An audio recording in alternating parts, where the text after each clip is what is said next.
তিনি অত্যন্ত জ্ঞানগর্ভ বক্তব্য পেশ করছেন। আজকের এই জালসার মধ্যমণি, আজকের জালসার প্রধান বক্তা, বিশিষ্ট ইসলামী চিন্তাবিদ, বিশিষ্ট আলেম দ্বীন, মজলিসুল মুফাসসিরিন রাজশাহী বিভাগীয় সম্মানিত সভাপতি জনাব মাওলানা FM ইসমাইল আলম আল হাসানী।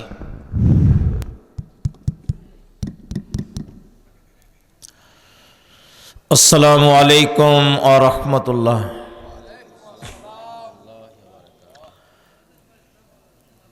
আপনারা একটু কি সামনে আসবেন, যারা পিছনে আছেন? যাদের মাজার সমস্যা, হাঁটুর সমস্যা, তারা থাকেন। আর ইয়াং জেনারেশন, তারা সামনে চলে আসেন। চেয়ারে যারা বসে আছেন না, যাদের মাজার সমস্যা, তারা থাকেন। আর বাদ বাকিরা সামনে আসেন। কি সবগুলোরই সমস্যা নাকি?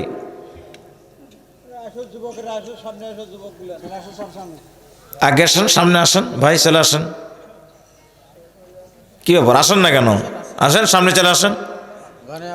ওই যে যুবকেরা যাদের মাজার সমস্যা, হাঁটুর সমস্যা, তারা শুধু থাকবেন ওখানে, বাদ বাকিরা চলে আসেন। একান্ত সমস্যা হলে চেয়ার নিয়ে চলে আসেন সামনে।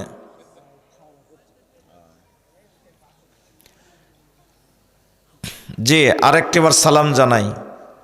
আসসালামু আলাইকুম ওয়া রাহমাতুল্লাহ। নাহমাদুহু ওয়া নাস্তাঈনুহু ওয়া নাস্তাগফিরুহু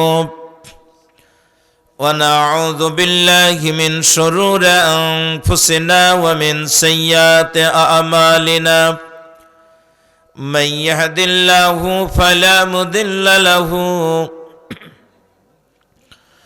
ومن يضلله فلا هادي له ونشهد أن لا إله إلا الله وحده لا شريك له ونشهد أن سيدنا وسندنا وحبيبنا ومولانا محمدا عبده ورسوله الذي أرسله بالحق بشيرا ونذيرا وداعيا إلى الله بإذنه وسراجا منيرا فقد قال الله تعالى في كلامه المجيد: أعوذ بالله من الشيطان الرجيم. بسم الله الرحمن الرحيم. ألف لام ميم. ذلك الكتاب لا ريب فيه هدى للمتقين. وقال تعالى: إن الله وملائكته يصلون على النبي يا أيها الذين آمنوا صلوا عليه وسلموا تسليما. اللهم صل على محمد وعلى آل محمد كما صليت على إبراهيم وعلى آل إبراهيم إنك حميد مجيد. اللهم بارك على محمد وعلى آل محمد كما باركت على إبراهيم وعلى آل إبراهيم إنك حميد مجيد.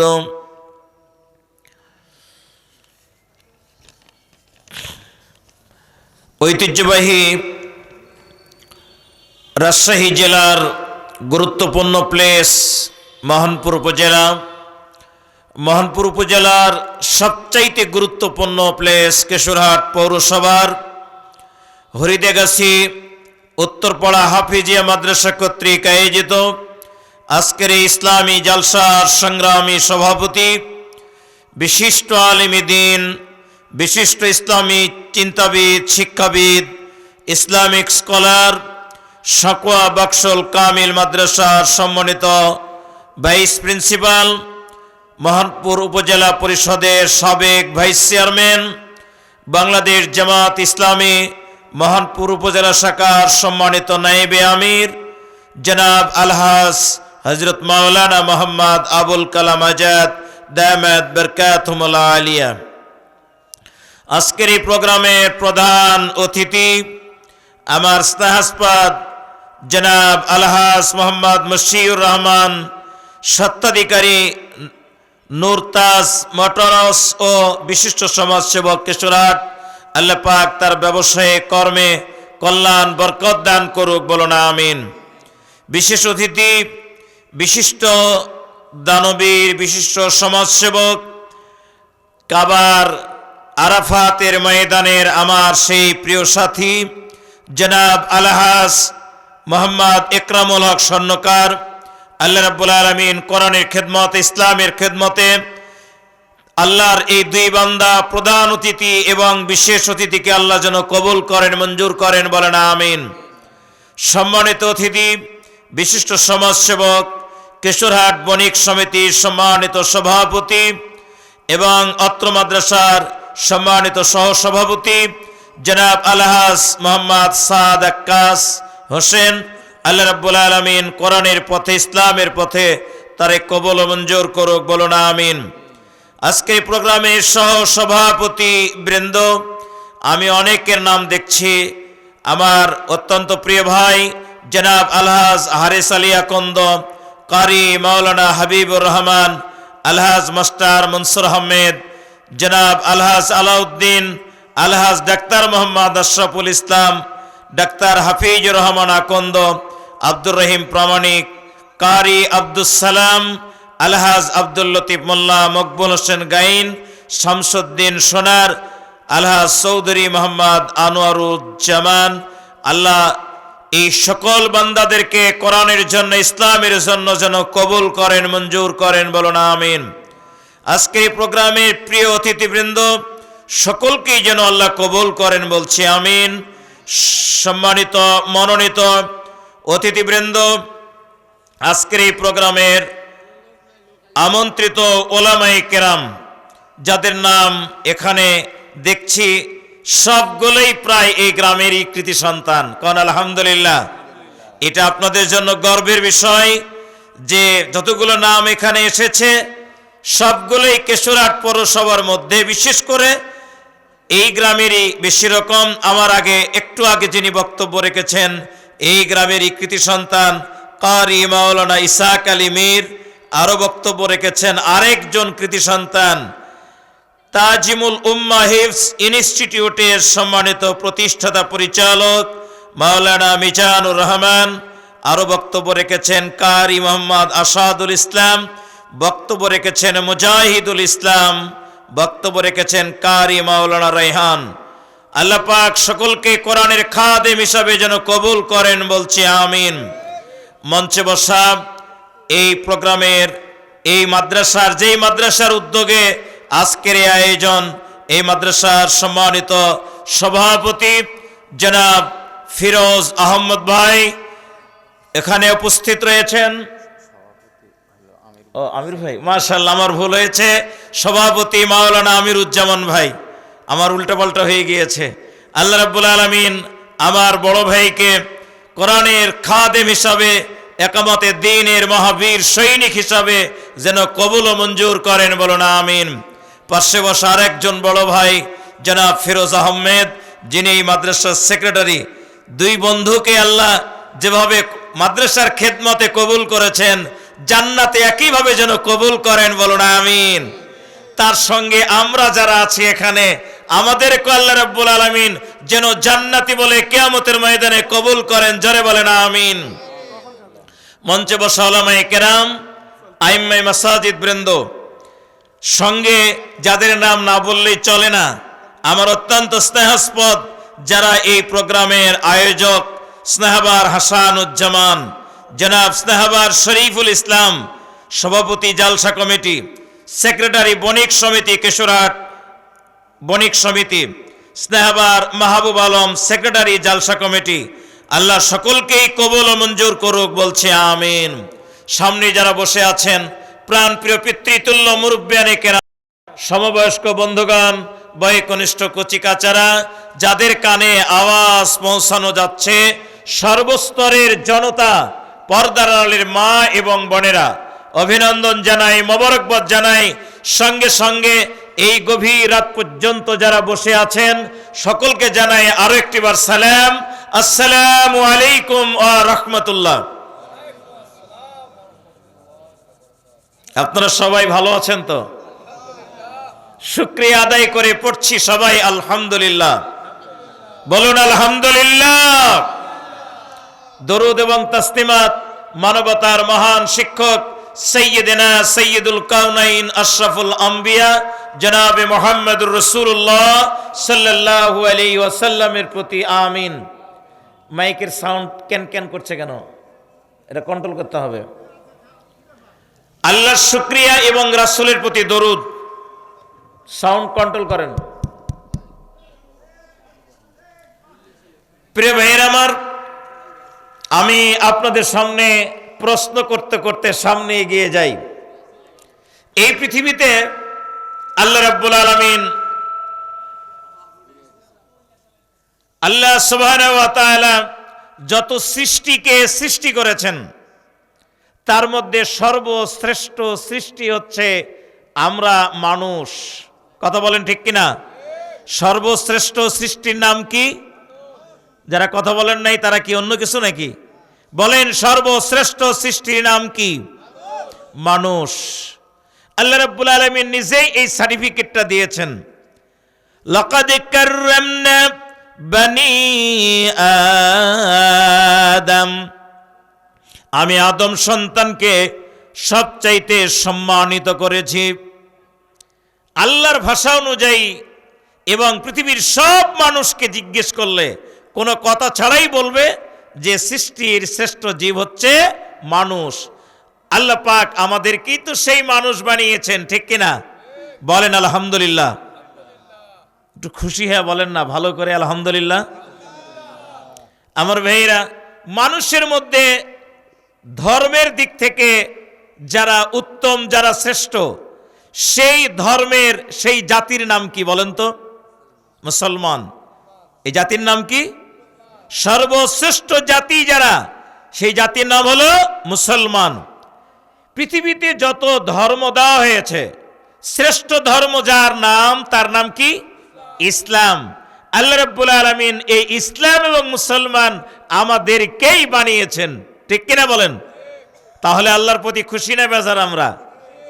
আমার ভাইয়েরা, এবার বলেন তো, এই পৃথিবীতে যত নবী পাঠানো হয়েছে, 1,24,000, মতান্তরে 2,24,000 নবী রাসূল, সমস্ত নবী রাসূলদের মধ্যে সবচাইতে যিনি মহান, সর্বশ্রেষ্ঠ, যদি জিজ্ঞেস করা হয় তাহলে তার নাম কি বলবেন আপনারা? মাশাআল্লাহ। আপনারা শুধু না, এই পৃথিবীর কোনো হিন্দু, খ্রিস্টান, বৌদ্ধ, ইহুদি, তাদেরকে যদি জিজ্ঞেস করা হয় পৃথিবীর শ্রেষ্ঠ মহামানবের নাম বলেন, তাহলে দুনিয়ার সমস্ত মানুষেরা যদি নিরপেক্ষভাবে কথা বলে তাহলে যার নাম বলবেন তিনি হলেন মুহাম্মাদুর রাসূলুল্লাহ সাল্লাল্লাহু আলাইহি সাল্লাম। আমার ভাইরা, তাহলে বুঝে গেল এই নবীটাও আল্লাহ পাক শ্রেষ্ঠ বানিয়েছেন, তিনি আবার আমাদেরই নবী, ঠিক কিনা বলেন? নবীজি কেমন নবী? তিনি হলেন আশরাফুল আম্বিয়া, দুনিয়ার সমস্ত সৃষ্টির সমস্ত মানুষের মধ্যে তিনি শ্রেষ্ঠ। তিনি সাইয়্যিদুল মুরসালিন, তিনি সাইয়্যিদুস সাকালাইন, তিনি সাইয়্যিদুল আম্বিয়া। দুনিয়ার সমস্ত নবীদের মধ্যে যেমন শ্রেষ্ঠ, দুনিয়ার সমস্ত নবীদেরই তিনি নেতা, দুনিয়ার সমস্ত রসুলদের নেতা, দুনিয়ার সমস্ত মানুষের নেতা, দুনিয়ার যত নেতা আছে সব নেতার নেতা হলেন আমাদের নবী মুহাম্মদুর রাসূলুল্লাহ। প্রিয় ভাইরা আমার, তাহলে নবী আমরা পেয়েছি, তিনিও দুনিয়ার সব নবীদের শ্রেষ্ঠ নবী। কোন আলহামদুলিল্লাহ। আমার ভাইরা, এই পৃথিবীতে আল্লাহ পাক যতগুলো কিতাব পাঠিয়েছেন, তাওরাত, জবুর, ইনজিল, আল কোরআন, নাম না জানা অসংখ্য কিতাব, 104টি কিতাব। এর মধ্যে যদি আপনাদেরকে জিজ্ঞেস করি, বলেন তো সর্বশ্রেষ্ঠ কিতাবের নাম কি? যারা কথা কয়নি জোরে বলেন তো, নাম কি? আল কোরআন। এইটাও আল্লাহ আমাদেরকে দিয়েছেন, কথা বলেন ঠিক কিনা?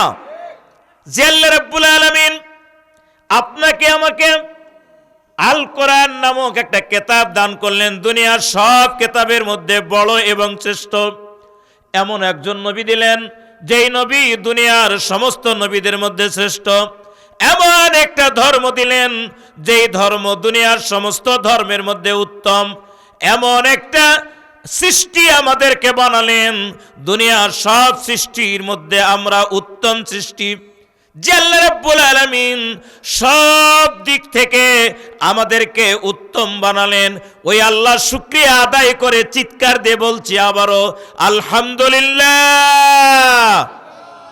রাব্বানা লাকাল হামদ হামদান কাসীরান তাইয়িবান মুবারাকান ফীহি ইয়া রাব্বি লাকাল হামদু কামা ইয়ানবাগি লিজালালি ওয়াজহিক ওয়া আযীমি সুলতানিক। প্রিয় ভাইরা আমার, এই জায়গায় যেই উপলক্ষে এই মাহফিল, এটি হচ্ছে একটি মাদ্রাসা। সেই মাদ্রাসা হলো কিসের মাদ্রাসা? কোরআনের। কথা বলেন। মাদ্রাসা তো আরবি কথা, বাংলা হলো স্কুল। হ্যাঁ, স্কুল বিদ্যালয়, ইংরেজি হলো স্কুল, আরবি হলো মাদ্রাসা। তো এইটি হলো, এই স্কুলটা কোরআনের স্কুল, ঠিক কিনা বলেন? এই বিদ্যালয় কোরআনের বিদ্যালয়, ঠিক কিনা বলেন? কোরআন কি, কেন প্রয়োজন, কোরআনের কি দরকার, কোরআন কেন এসেছিল? আজকে আপনারা এই কোরআনের প্রতিষ্ঠান করেছেন, কেন করেছেন, লাভটা কি, জানার দরকার আছে না নাই? আজকে আমি যতক্ষণ কথা বলবো, খুব বেশি না, খুব কম টাইম কথা বলবো, আর যতটুকু কথা বলবো কোরআনকে নিয়ে কথা বলবো, কারণ ইনশাআল্লাহ। মা বোন, আপনারা যারা যেখানে আছেন, বাড়িতে আছেন, আপনারা টিভির পর্দার সামনে অনেক বোন বসে আছেন, যদি আমার কথাটা শুনতে পান তাহলে আজকের দিনের জন্য টিভির পর্দা অফ করেন, একটু কান লাগাতে হবে, শুনতে হবে। এখন থেকে 1 ঘন্টা পরে হয়তোবা মাওলানা ইসমাইল আলম, মাওলানা আবুল কালাম আজাদ থাকবেন না, আপনারা তখন সব সুযোগ পাবেন। এই 1টি ঘন্টা আমরা কথা শুনবো ইনশাআল্লাহ। কি সময় তো হবে, 1 ঘন্টা হবে না? অনেকগুলো দান এসেছে, কোরআনের সৈনিকেরা, কোরআন প্রেমিকেরা অনেকগুলো টাকা দান করেছে। অন্তরাত্মা থেকে দোয়া করব আল্লাহ রাব্বুল আলামিন তাদেরকে যেন সকলকেই জান্নাতের মেহমান হিসেবে কবুল করেন, জোরে বলেন আমিন। বুখারী, মুসলিম, তিরমিজি আরো কয়েকটি হাদিসে একই সনদে একই মতনে হাদিসটি এভাবে উল্লেখ করা হয়েছে, মান সালাকা তরিকান ইয়ালতামিসু ফীহি ইলমান সাহহালাল্লাহু লাহু তরিকান ইলাল জান্নাহ। কোন সুবহানাল্লাহ। নবীজি বললেন, যে ব্যক্তি কোরআনের জ্ঞান হাসিলের জন্য, দ্বীনের ইলম হাসিলের জন্য রাস্তা সহজ করে দেয়, রাস্তা চলে, কোরআনের জ্ঞান হাসিলের জন্য যেই লোক পথ তৈরি করে দেয়, রাস্তা তৈরি করে দেয়, আল্লাহ রাব্বুল আলামিন তার জন্য জান্নাতের রাস্তা সহজ করে দেন।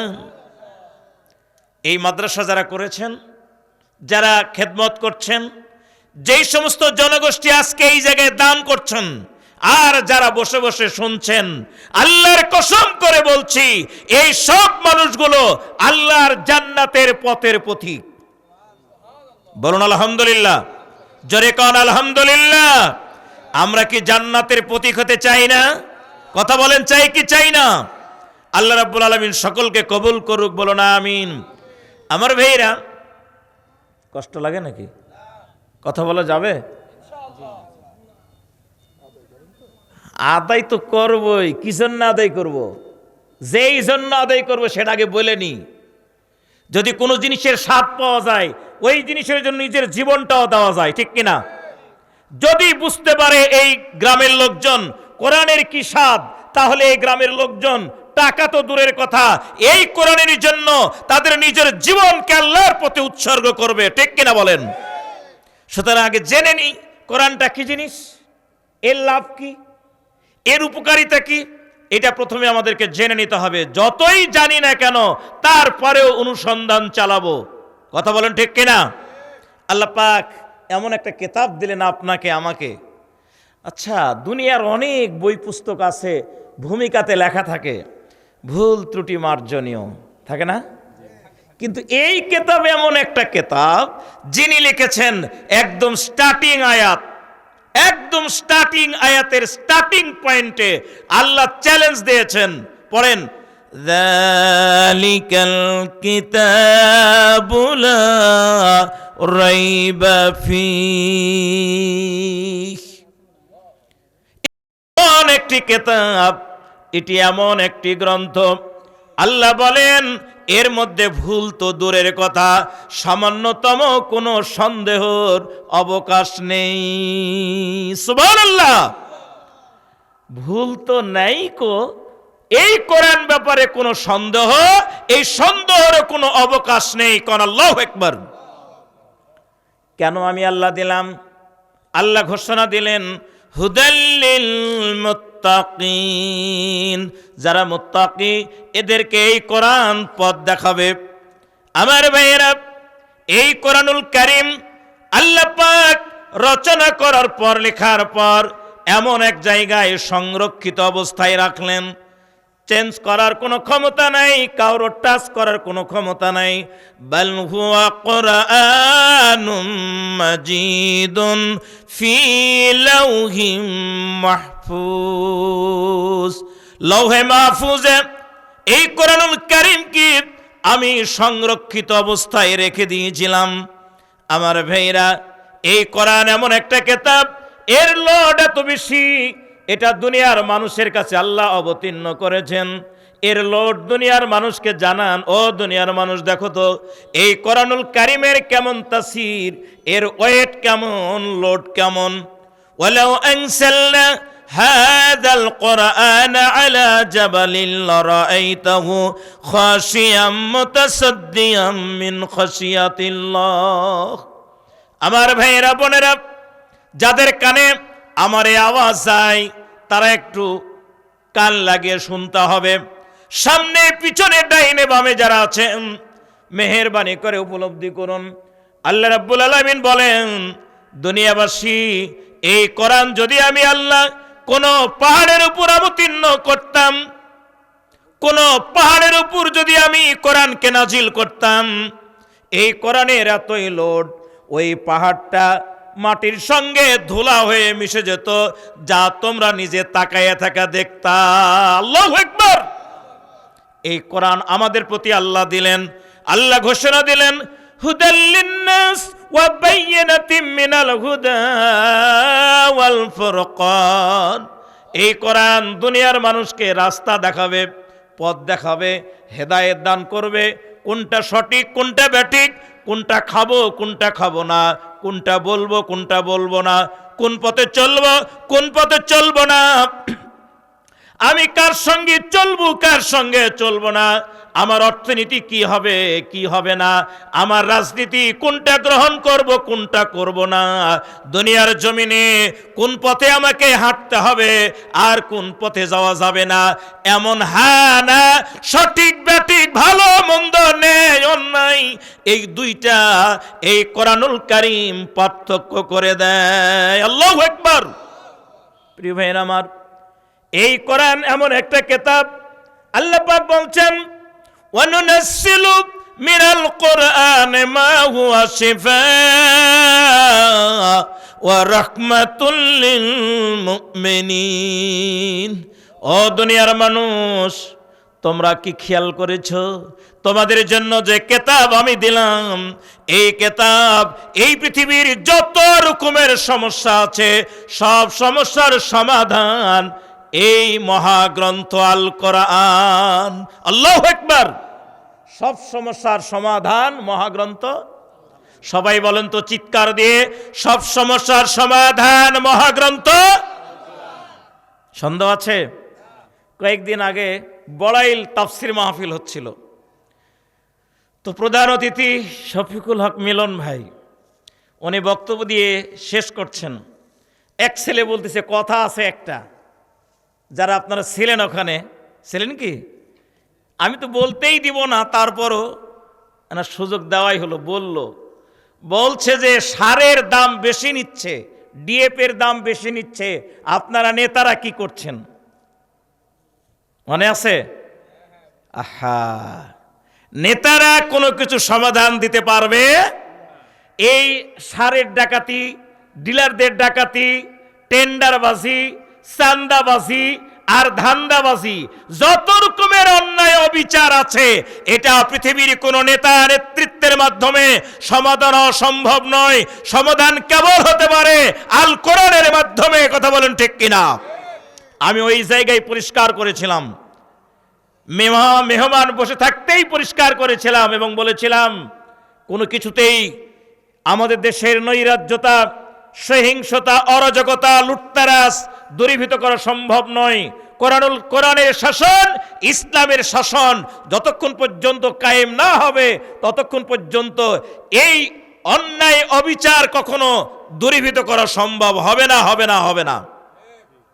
যদি এই পৃথিবী থেকে সকল রকমের অবিচার, অন্যায়, দুরাচার, লুটতারাজ, ছিনতাই, টেন্ডারবাজি, ধান্দাবাজি আর চান্দাবাজি আপনি দূর করতে চান, তাহলে দরকার আল কোরআন। জোরে বলেন, কি দরকার? সব সমস্যার সমাধান মহাগ্রন্থ। একটু স্লোগান দেন তো, সব সমস্যার সমাধান। জোরে, সব সমস্যার সমাধান। কথাটা কি আমার না আল্লাহর? কোরআনুল কারীম সূরা বানী ইসরাঈল ৮২ নম্বর আয়াত। বাড়িতে গিয়া মিলান, বানী ইসরাঈলের ৮২ নম্বর আয়াতের মধ্যে আল্লাহ বললেন, ওয়া নুনাজ্জিলু মিনাল কোরআনি মা হুয়া শিফাআ ওয়া রাহমাতুল লিল মুমিনিন। আল্লাহু আকবার। আল্লাহ বলছেন, আমি এই কোরআন অবতীর্ণ করলাম, এটি এমন একটি কিতাব, এমন একটি জীবন ব্যবস্থা, মা হুয়া শিফা, এটা কেবলমাত্র সব কিছুর সমাধান। যত সমস্যা রয়েছে সব সমস্যার সমাধান দেবে আল কোরআন। কে বললেন? আল্লাহ পাক আরো ঘোষণা দিলেন, ওয়া রাহমাতুল লিল মুমিনিন। এই পৃথিবীর জমিনে ঈমানদারদের জন্য এটি একটাই বড়ই রহমত। বড় রহমত হিসাবে আমি আল্লাহ রাব্বুল আলামিন কোরআনকে দিয়েছি। আর যারা জালিম, ওয়ালা ইয়াসিদুয যালিমিনা ইল্লা খাসারা, আর জালেমদের জন্য এটা ক্ষতির কারণ। ঈমানদারদের জন্য রহমত, আর জালেমদের জন্য এটি জহমত। এর আগে হুজুর আপনি বললেন যে হুদাল লিন্নাস, দুনিয়ার সমস্ত মানুষদেরকে হেদায়েত দেবে। এবার আবার বলতেছেন যে না, জালেমদেরকে হেদায়েত দেবে না, ক্ষতির কারণ। কথাটা কি দ্বিমুখী হয়ে গেল না? না না, দ্বিমুখী হয়নি। তাফসীর বাইজাবির ভিতরে আল্লামা বাইজাবি রহমতুল্লাহ আলাইহি সূরা বাকারার শুরুতে এর ব্যাখ্যা দিতে গিয়ে একটা উদাহরণ এভাবে টেনেছেন। ডাক্তারের কাছে রোগী গেল, ডাক্তার দেখছে যে রোগী শারীরিকভাবে খুবই দুর্বল। ঔষধের সঙ্গে লিখেছে প্রতিদিন সকাল বিকাল ডিম খাবেন, দুধ খাবেন, মাঝের মধ্যে ঘি খাবেন। এই ডাক্তার খেয়াল করে নাই এই রোগীর পেটে কি অবস্থা। আসলে পেটে আছে গ্যাস্ট্রিক আলসার, এটা দেখে নাই। ওর দুর্বলতার ট্রিটমেন্ট দিতে গিয়ে বলে ফেলেছে দুধ, ডিম, ঘি খান। রোগী খাওয়া শুরু করলো দুধ, ডিম, ঘি। যার পেটে গ্যাস্ট্রিক আছে, আলসার আছে, বলেন তো এই রোগীর কোনো উপকার দিবে এই খাদ্যগুলো? দিবে না কেন? এ তো আইডিয়াল ফুড, এটা তো সুষম খাদ্য, আদর্শ খাদ্য। দুধ, ডিম, ঘি এগুলো খালে তো শরীরে উপকার দিবে, কিন্তু তা দিচ্ছে না, বরং একদিন 2 দিনের মধ্যে এমন অবস্থা যাকে মেডিকেল নিয়ে যেতে হচ্ছে। কারণ হলো এই খাদ্য উপকার দেওয়ার জন্য শর্ত হলো পেট পরিষ্কার থাকতে হবে, পাকস্থলী একদম ক্লিয়ার থাকতে হবে, এটা হজম হওয়ার দরকার। খাদ্যের কণাগুলো, উপাদানগুলো বিভিন্ন রন্ধ্রে রন্ধ্রে যাওয়ার দরকার, শিরা উপশিরায় যাওয়ার দরকার, এরপরে উপকার দেবে। আর যদি হজম না হয় তাহলে উপকার তো দেবেই না, বরং ক্ষতি করবে। উপকারের জন্য প্রথম শর্ত পেট পরিষ্কার থাকা। কোরআনুল কারীম পৃথিবীর সবচেয়ে উত্তম মানের একটা আইডিয়াল ফুড, একটা আদর্শ খাদ্য, এর সঙ্গে তুলনা করে বলা হয় পেটে গ্যাস থাকলে যেমন আইডিয়াল ফুডগুলো কোনো উপকার দেয় না, যার হৃদয়ে যার মগজে ইহুদি, খ্রিস্টান আর মুশরিকদের চিন্তা আছে, যার পেটের ভিতরে ইহুদি, খ্রিস্টান, মুশরিকদের গ্যাস ঢুকানো আছে, যার মন মগজের ভিতরে মানুষের তৈরি মতবাদের চেতনা আছে, এমন লোকটার কাছে যখন কোরআন বলা হবে, ওই কোরআন তাকে হেদায়েত দেওয়া তো দূরের কথা, বরং হুজুরের কথা শোনার পর মেজাজ এত গরম হবে, শেষ পর্যন্ত অনেক সময় ওয়াজ মাহফিলে হুজুরদের মাইক পর্যন্ত সভাপতি কাড়ে নেয়। আমরা বিগত সময়ে দেখেছি বক্তৃতা করতে গিয়ে ওলামায়ে কেরামদের কাছ থেকে মাউথপিস কেড়ে নেওয়া হয়েছে, কথা বলেন ঠিক কিনা? আবার অনেক আলেমকে ওই মঞ্চ থেকে গ্রেফতার করে তাদেরকে জেলখানায় পাঠানো হয়েছে। কিছুদিন আগে রিসেন্টলি দেখলাম কোন এক জালসার সভাপতি হুজুর ওয়াজ করতেছেন, উনি টান মারিয়া মাউথপিসটা কেড়ে নিলেন, বলে চলবে না এগুলো। কেন এমনটা করলেন সভাপতি? সভাপতি এই জন্য করেছেন, কোরআন তো সকলেই পছন্দ করবে, কোরআনুল কারীম তো গোটা দুনিয়ার মানুষের জন্য হেদায়েত দেবে, কোরআন তো ঈমানদারদের জন্য রহমত স্বরূপ, কোরআন তো মুত্তাকিদের জন্য হেদায়েতের বস্তু। কিন্তু সভাপতি পাঁজরে বসে থেকে উনি সহ্য করতে পারলেন না, কারণ তার হৃদয়ে, তার মনের ভিতরে রয়েছে ইহুদি, খ্রিস্টান আর মুশরিকদের গ্যাস। ইহুদি চেতনা, খ্রিস্টানদের চেতনা, দুনিয়ার মানুষের চিন্তা চেতনা তার মগজের মধ্যে থাকার কারণে লাস্ট পর্যন্ত সে সহ্য করতে পারে নাই, বরং কোরআন শোনার সঙ্গে সঙ্গে তেলে বেগুনে জ্বলে উঠেছে, ও মাউথপিস কেড়ে নিয়েছে। কোরআন থেকে হেদায়েত নিতে চাইলে আপনাকে হতে হবে একদম নিট অ্যান্ড ক্লিন, উন্মুক্ত মন নিয়ে কোরআনের কাছে সারেন্ডার করেন। কোরআন তো এসেছে আপনাকে জান্নাতের রাস্তা দেখাতে, কথা বলেন ঠিক কিনা? আল্লাহ রাব্বুল আলামিন বলেন, ওয়া রাহমাতুল লিল মুমিনিন,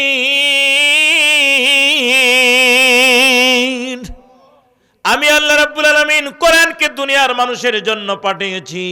এটা এমন এক রহমত হিসাবে, এমন এক রহমত, এই কোরআন মানুষকে সঠিক পথ দেখাবে, এমন একটা পথ দেখাবে যেই পথ ওই মানুষটাকে আল্লাহর জান্নাত পর্যন্ত পৌঁছিয়ে দেবে। আর যারা জালেম, এই জালেমদেরকে আরো বেশি অপমানিত করবে, লাঞ্ছিত করবে, এই কোরআন পথ দেখাবে না, বরং তারা ক্ষতিগ্রস্ত হবে। ওই যে বললাম এক সভাপতি, এটা কিন্তু আমার দেখা কথা বলছি, সোশ্যাল মিডিয়ায়, যেই না মাউথপিস কেড়ে নিয়েছে, হুজুর এত খেপা খেপছে, জনগণ এসে সভাপতিকে টাইনে নিয়ে কোন দিক যে নিয়ে গেল আল্লাহ জানে। কি অপমানিত হলো না? গোটা বিশ্বব্যাপী লাঞ্ছিত, অপমানিত। আমার তো মন বলে না যে ওই সভাপতি আর কোনোদিন জীবনে কোনো জায়গায় মঞ্চে উঠতে পারবে। কি ঠিক কেনা বলেন? এটা দুনিয়ার শাস্তি আর আখিরাতের জিন্দেগি। ওই লোকটা যদি তওবা না করে মারা যায়, এই কোরআনের সঙ্গে বেয়াদবি করার কারণে, এই কোরআন যার বিপক্ষে যাবে তার জন্য কোনো নাজাত আছে নাকি? এই কথা বলেন আছে? কোরআন, আল কোরআন হুজ্জাতুল লাকা আও আলাইকা, কোরআন হয় আপনার পক্ষে, না হলে বিপক্ষে সাক্ষী দিবে কিয়ামতের ময়দানে।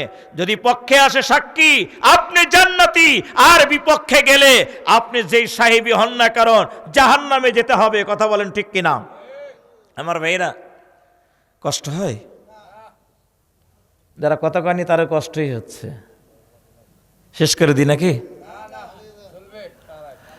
সারা রাত, মাশাআল্লাহ। যাক, আপনার মনোবল যখন আছে এই জন্য ধন্যবাদ। আল্লাহ ওরে উত্তম জাত দান করুক, বলো না আমিন। কোরআন এমন একটি কিতাব, এই কিতাব এর গাম্ভীর্যতা, এদের ভাব, এর গভীরতা, এর অর্থর বহুলতা এত বেশি। আল্লাহ পাক বলছেন সূরা কাহফ 109 নম্বর আয়াত, কুল লাউ কানাল বাহরু মিদাদাল লিকালিমাতি রাব্বি লানাফিদাল বাহরু ক্বাবলা আন তানফাদা কালিমাতু রাব্বি ওয়ালাউ জিনা বিমিসলিহি মাদাদা।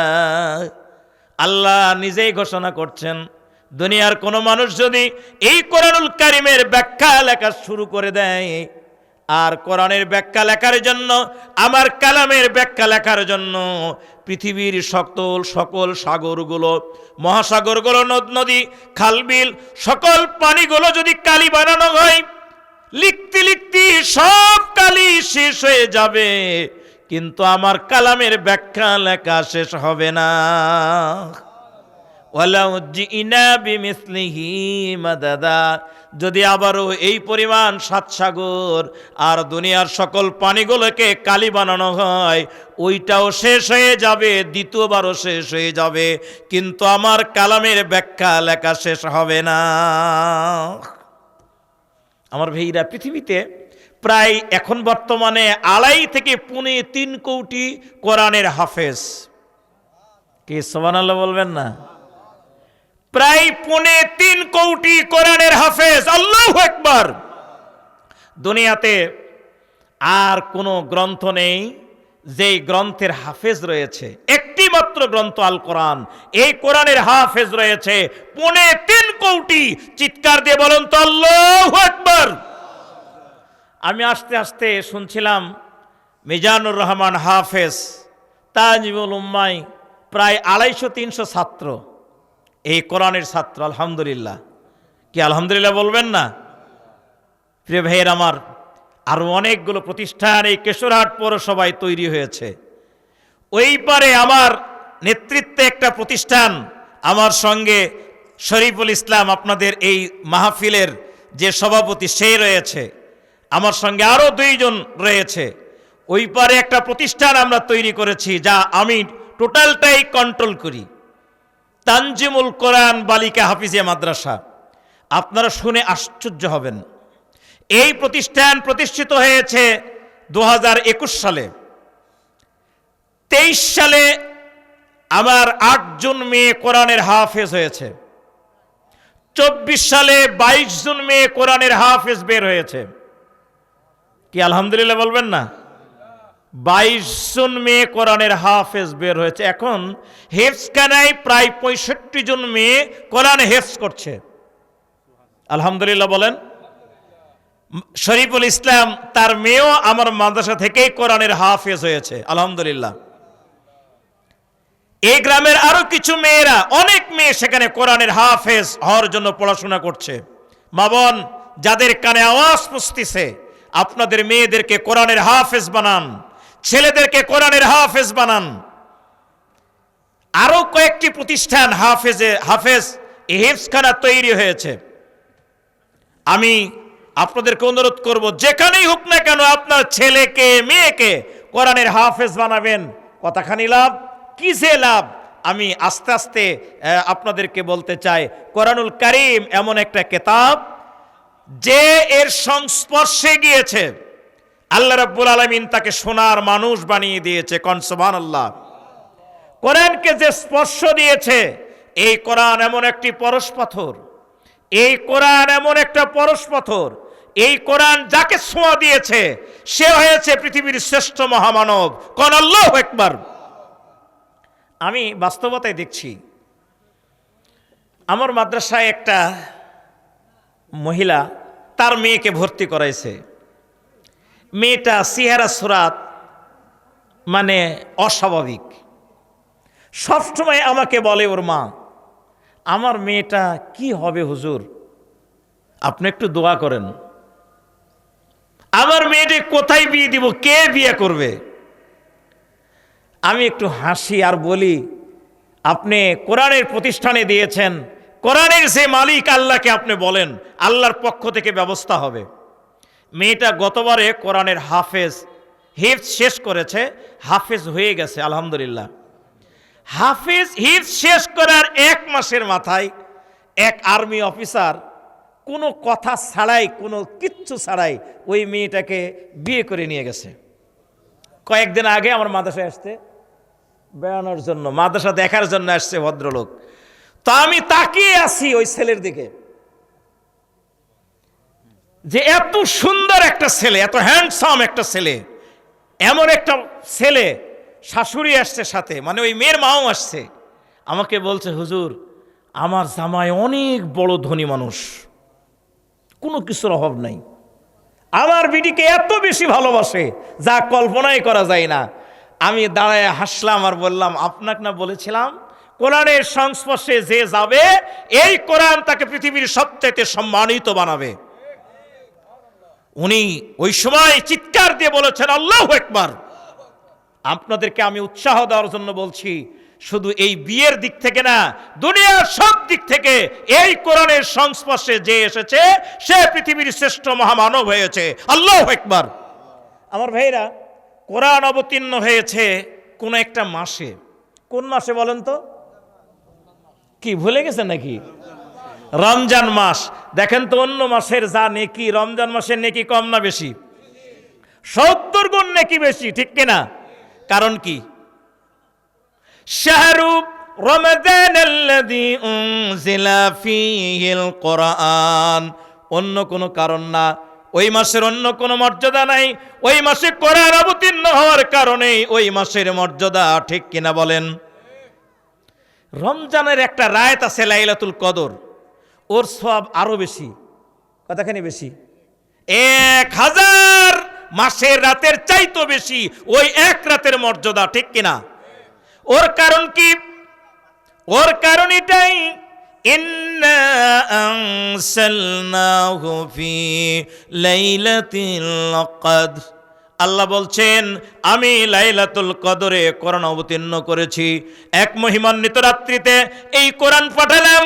এই রাত্রির মর্যাদা এত বেশি, আল্লাহ বললেন খায়রুম মিন আলফি শাহর, 1000 মাস ধরে ইবাদত করলে যা সওয়াব, কোরআন অবতীর্ণ হয়েছে যেই রাত্রে, ওই এক রাতের ইবাদত তার চাইতে বেশি সওয়াব।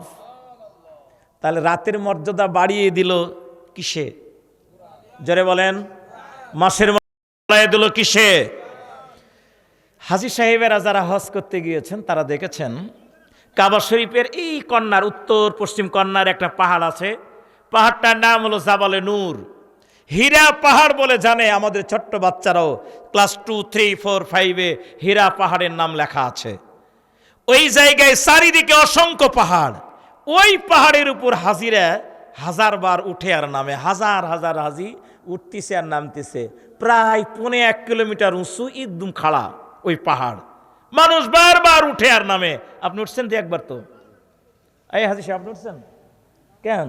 আপনি চ্যাংড়া মানুষ তো। আমি অনেকবার উঠছি। কেন উঠছি জানেন? হযরত খাদিজাতুল কুবরা রাদিয়াল্লাহু তাআলা আনহা ওই পাহাড়ের চূড়ায় মাঝের মধ্যে উঠতেন, আল্লাহর নবীর কাছে খাদ্য পৌঁছাতেন। নবীজি ওই জায়গায় ধ্যানমগ্ন ছিলেন। তো খাদিজা পুরুষ মানুষ না মহিলা মানুষ? মহিলা মানুষ যদি পাহাড়ের উপর উঠে তার স্বামীকে খাবার দিতে পারে, তো ফিরোজ ভাই কেন পারবে না? ইসমাইল কেন পারবে না? এই জন্য আমি বারবার উঠছি। ওই পাহাড় দুনিয়ার হাজারো লক্ষ কোটি মানুষ বারবার উঠে আর নামে, কারণ অন্য কিছু না। ওই পাহাড়ে কিচ্ছু নাই, একটা চকলেট কেনারও ব্যবস্থা ওই পাহাড়ের কোনো জায়গায় আছে নাকি? একটা চকলেটের দোকানও নাই কোনো জায়গায়। মানুষ এমনি উঠছে আর নামছে, একটাই আকর্ষণ, ওই জায়গায় অবতীর্ণ হয়েছিল কোরআন। ওই জায়গায় কি অবতীর্ণ হয়েছিল? কোরআনের কারণে ওই পাহাড়ের পরিচিতি বিশ্বব্যাপী। আমার ভাইয়েরা, কাবার আঙ্গিনায় যখন সালাতে দাঁড়ায় তখন বিশ্বনবীর মুখনিসৃত ওই সেই মহান বাণী মনে পড়ে। এই জায়গায় কেউ যদি 1 রাকাত সালাত আদায় করে, দুনিয়ার অন্য জায়গার 1 লক্ষ রাকাতের সমান সওয়াব আল্লাহ দান করবেন। কোন কারণে? কোন সে কারণে এই কাবার আঙ্গিনায় হযরত ইব্রাহিম সালাত আদায় করেছেন। হযরত ইব্রাহিম কাবাঘর বানালেন। কাবাঘর বানানোর পর আল্লাহ হুকুম দিলেন, ঘোষণা দাও দুনিয়ার মানুষের কাছে হজের। ইব্রাহিম আলাইহিস সালাম প্রথম ঘোষক হজের। ইব্রাহিম আলাইহিস সালাম তো বলতে পারেন নাই কাবার আঙ্গিনায় সালাত আদায় করলেই সওয়াব, কিন্তু তার অনেক অধস্তন সন্তান বিশ্বনবী মুহাম্মদুর রাসূলুল্লাহ সাল্লাল্লাহু আলাইহি সাল্লাম, নবীজির বংশ তালিকা যদি দেখি আমি দেখতে পাবো আল্লাহর নবীর ৩২ নম্বর পুরুষ হলেন হযরত ইব্রাহিম। বিশ্বনবীর বাবার নাম আব্দুল্লাহ, এরপরে Abdul Muttalib, Hashim, Abd Manaf, Qusai, Kilab, Murrah, Kab, Luayy, Ghalib, Fihr, Malik, Nadar, Kinana, Khuzaima, Mudrika, Ilyas, Mudar, Nadar, Maad, Adnan, Ud, Muqawwam, Nahur, Tayra, Yarub, Yashjub, Nabet. ৩১ নম্বর ইব্রাহিম ইসমাইল, আর ৩২ নম্বর হলেন Ibrahim. আল্লাহু আকবার। ইব্রাহিম আলাইহিস সালাম তো এই মর্যাদা বলতে পারেন নাই, কিন্তু বিশ্বনবী বলেছেন। কেন বলেছেন?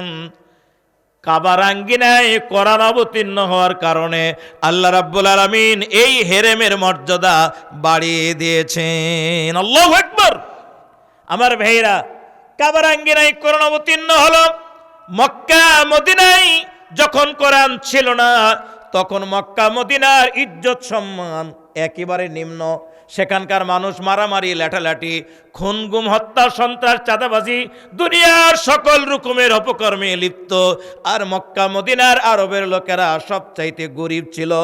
কিন্তু কোরআন যখন এসেছে, মক্কা মদিনায় কোরআনের রাষ্ট্র যখন কায়েম হয়েছে, মক্কা মদিনার লোকেরা কোরআন যখন মেনে নিয়েছে, কোরআন মেনে নেওয়ার সঙ্গে সঙ্গে যে জায়গার মানুষ ছিল গরিব, তারা হয়ে গেল দুনিয়ার শ্রেষ্ঠ ধনী। যেখানকার মানুষ ছিল সন্ত্রাসী, সেখানকার মানুষ হয়ে গেল দুনিয়ার সবচাইতে বড় আমানতদার, ভদ্র। এই জায়গার লোকেরা ছিল খুবই খারাপ। অথচ ওই যুগ জামানাকে আল্লাহর নবী ঘোষণা দিলেন, খায়রুল কুরুনে কারনি। দুনিয়ার যতগুলো যুগ ছিল, জামানা ছিল, সর্বশ্রেষ্ঠ যুগ হলো আমি নবী, আমার এই যুগ।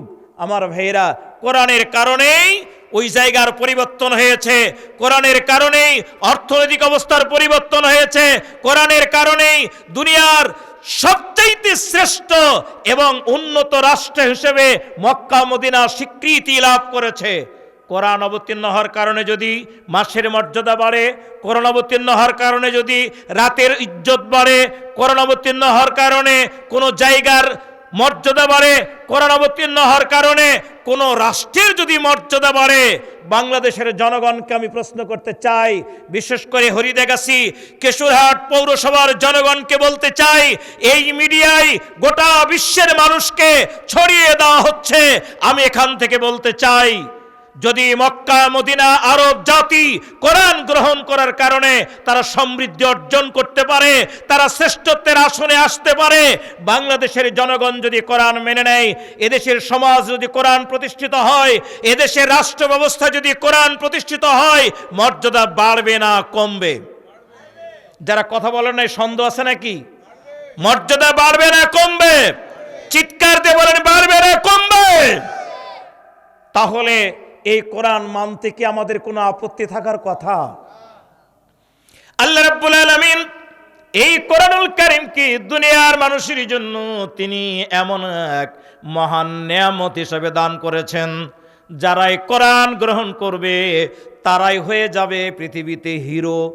কোরআন যারা প্রত্যাখ্যান করবে তারা হয়ে যাবে জিরো। ওমর, তিনি ছিলেন মক্কার এক মাস্তান টাইপের ছেলে, মারামারি, হুড়াহুড়ি, ফাটাফাটি নিয়ে ব্যস্ত। সে ছিল উটের রাখাল। হযরত ওমর উট চড়াইতেন।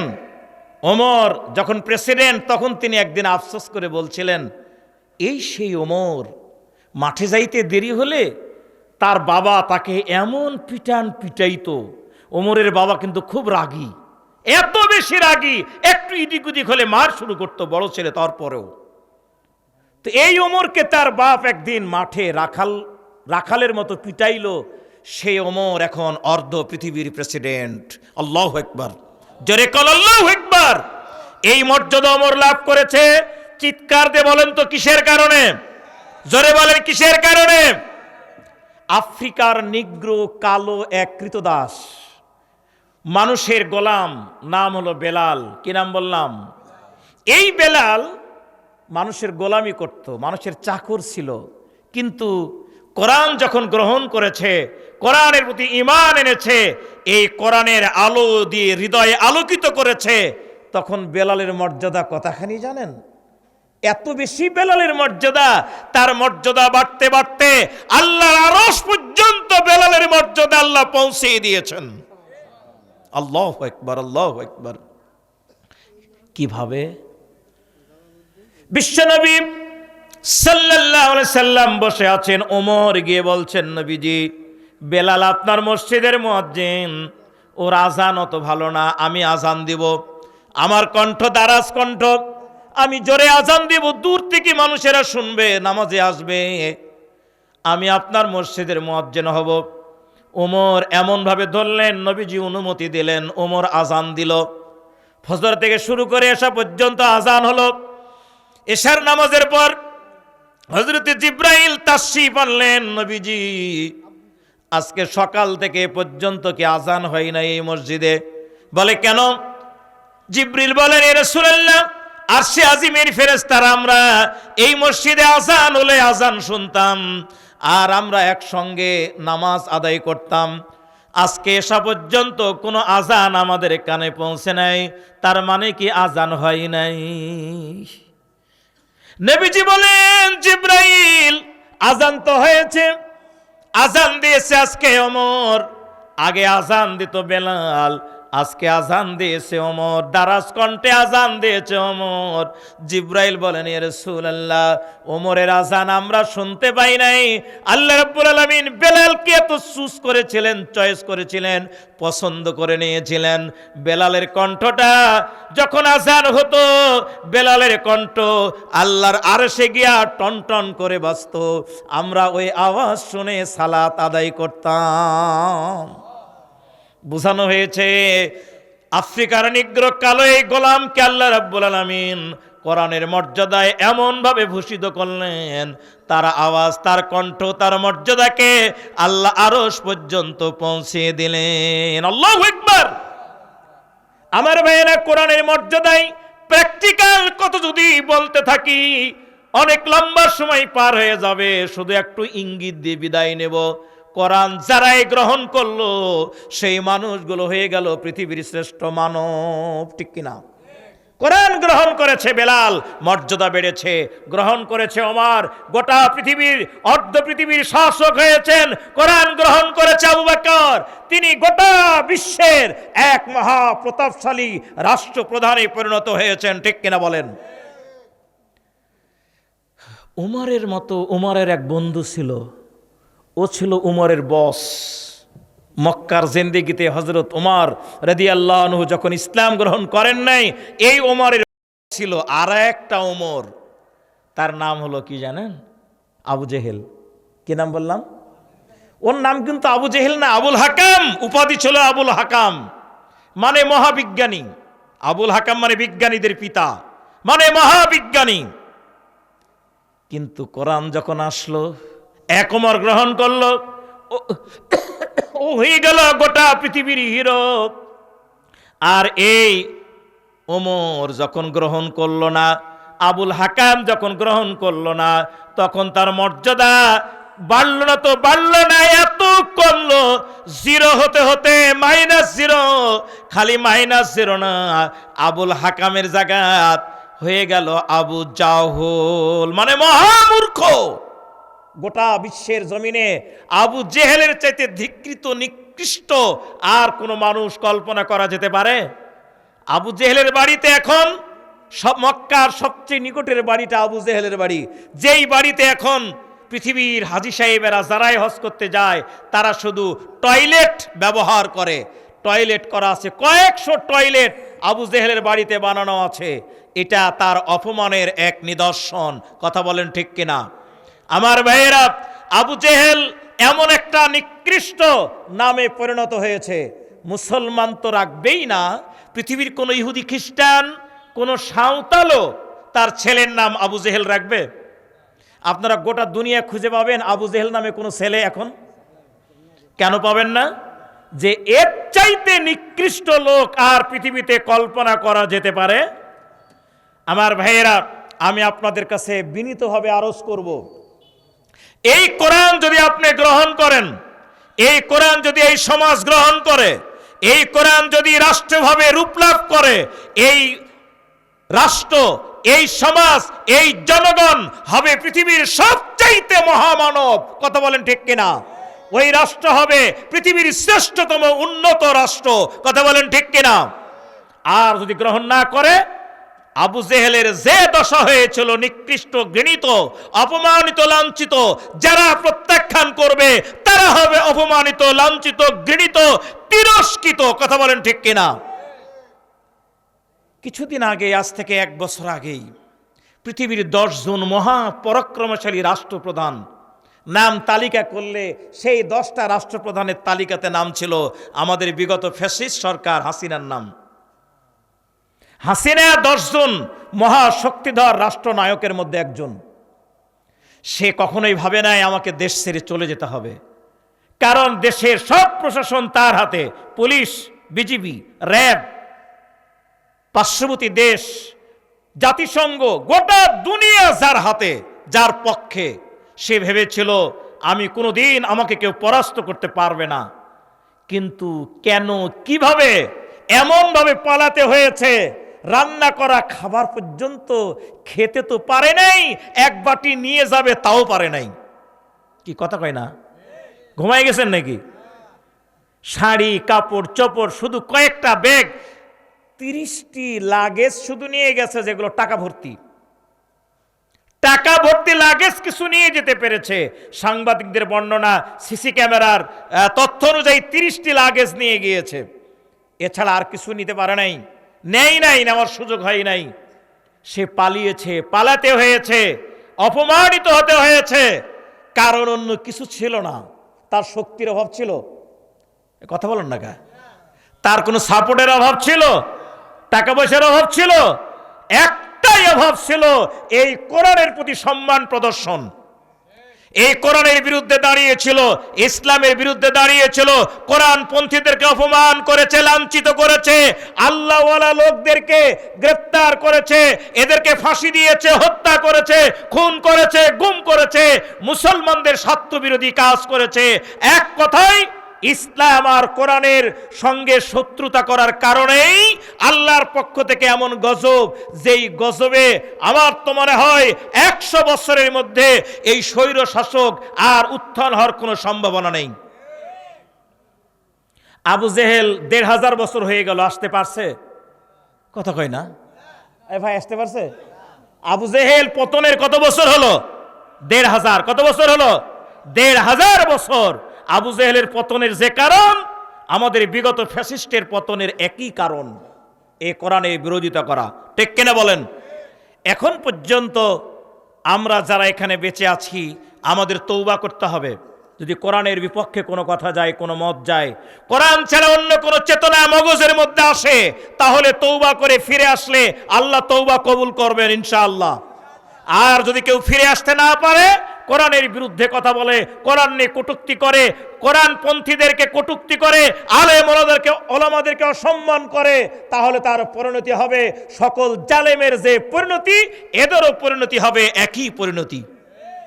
আল্লাহ আমাদেরকে হেদায়েত দান করুক। জোরে বলেন আমিন, আরো জোরে বলেন আমিন। কোরআনের ছাত্ররা, কোরআনের ছাত্রদের বাবা, কি বললাম? কোরআনের ছাত্রদের, জোরে বলেন, সবাই বলেন বাবা। কিয়ামতের ময়দানে যারা কোরআনের ছাত্র হবে আর ছাত্রদের বাবা হবে, তাদের মর্যাদা আল্লাহর নবী বলতে গিয়ে বলেছেন, মান ক্বারাআল কুরআনা ওয়া আমিলা বিমা ফিহি উলবিসা ওয়ালিদাউ তাজান জাউহু আহসানু মিন জুইশ শামস। আল্লাহর নবী বলেন, যারা কোরআন পড়ে, এই কোরআনের পাঠক, কোরআনের পাঠকদের মর্যাদা নবীজি বলতে গিয়ে বললেন, কিয়ামতের ময়দানে এদের কি মর্যাদা হবে। এই কথা বলতে গিয়ে বিশ্বনবী বললেন, কিয়ামতের ময়দানে হাজারো কোটি মানুষ আল্লাহর দরবারে দাঁড়াবে। এদের মধ্যে কিছু মানুষ যাদের মাথায় এমন একটা টুপি পরানো হবে, যেই টুপির উজ্জ্বলতা হবে সূর্যের আলোর চাইতে উজ্জ্বল। জিজ্ঞেস করা হবে, এদের এই অবস্থা কেন, এরা কারা? আল্লাহ পাক বলবেন, এরা হলো ওই আলেমের বাবা, ওই হাফেজের বাবা, যারা কোরআন পড়তো, কোরআন অনুযায়ী আমল করত। এদের মর্যাদার কারণে বাবাকে এই টুপি পরিয়ে দেওয়া হয়েছে, যার উজ্জ্বলতা হবে সূর্যের আলোর চাইতে বেশি। লাউ কানাত ফিকুম ফামা যন্নুকুম আমেলা বিহাযা। নবীজি বলছেন, ওহে লোকেরা, যদি বাবার এই মর্যাদা হয় তাহলে কোরআনের পাঠক, হাফেজ, আলেম এদের মর্যাদা কম না বেশি হবে? জোরে বলেন, কম না বেশি হবে? কি মর্যাদা হবে তা কি বলবো? যারা কোরআনের পাঠক, হাফেজ আর আলেম তাদের বাবার হলো এই মর্যাদা। কি মর্যাদা? কিয়ামতের ময়দানে একটা টুপি, এমন একটা টুপি মাথায় দেওয়া হবে যা হবে সূর্যের আলোর চাইতে উজ্জ্বল। আচ্ছা, এই টুপি দেওয়ার মানে কি? এই লোকটি জান্নাতি না জাহান্নামী? জান্নাতি হবে না? নিঃসন্দেহে এই লোকটি জান্নাতি। আল্লাহু আকবার। আলেমের বাবা হবে জান্নাতি, হাফিজের বাবা হবে জান্নাতি। নবীজি বলার পর বলছেন, লাউ কানাত ফিকুম ফামা যন্নুকুম আমেলা বিহাযা। ওহে লোকেরা, বলো তো, যদি আলেমের বাবারই মর্যাদা হয় তাহলে আলেমের কি মর্যাদা হবে? নবীজি বলেন, আপনি বলেন, বিশ্বনবী আলেমের মর্যাদায় যা বলেছেন তা কি বলবো নাকি? বলবো? ও সুবহানাল্লাহ, আমি তো 11টার মধ্যে শেষ করতে চাইছিলাম, বা 11:30টার মধ্যে, পার হয়ে গেছে। চলবে না?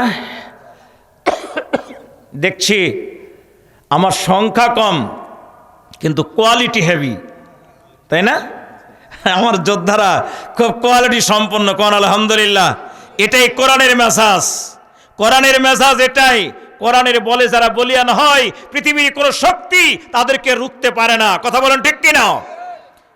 বদরের ময়দানে মুসলমানদের সৈন্য 313, অস্ত্র ছিল না হাতে, কোনো প্রশিক্ষণ নেই, অথচ প্রশিক্ষিত, সুশিক্ষিত, সেই সময়ের অত্যাধুনিক অস্ত্রে সজ্জিত 1000 কাফের বদরের ময়দানে যখন সামনে অগ্রসর হলো, মুসলমানেরা বিজয় লাভ করেছে। মুসলমান না কাফের? কথা বলেন, মুসলমান না কাফের? এই স্পিরিট, কোরআনের স্পিরিট। কিসের স্পিরিট? কথা বলেন, কিসের স্পিরিট? আজকে হরিদেগাছি এই জায়গায় যে কয়জন মানুষ রয়েছে আর যাদের কানে আওয়াজ পুষতিছে, আমার মন বলে এরা সবগুলো আগামী দিনে কোরআনের সৈনিক হবে ইনশাআল্লাহ। এই কোরআন তাদেরকে এমন পথ দেখাবে, এমন রাস্তা দেখাবে, এই কোরআন তাদেরকে জান্নাত পর্যন্ত পৌঁছিয়ে দিবে ইনশাআল্লাহ। আমরা জান্নাতে যেতে চাই, ঠিক কিনা? চাই কিনা? কারা কারা চান তো হাত উঁচু করে আল্লাহরে দেখান। আল্লাহ সকলকে কবুল করুক, জোরে বলেন আমিন। আমার ভাইয়েরা, কোরআনের যে পাঠক, আলেম, হাফেজ, তার মর্যাদা বলবো, অবশ্যই বলবো ইনশাআল্লাহ। বলেন ইনশাআল্লাহ। তার আগে কয়েকটা ঘোষণা দিয়ে নেব। আমার ভাইয়েরা তাকায় আছে, ঘোষণা দিচ্ছে না। আমরা এতগুলো দান করলাম, এগুলো বলতেছে না, এটা ঘোষণা দেব না? আপনার পালায় যাবেন নাকি? যদি ঠ্যাং ঠুং লেগে যায় তাহলে ঘুরে আসে।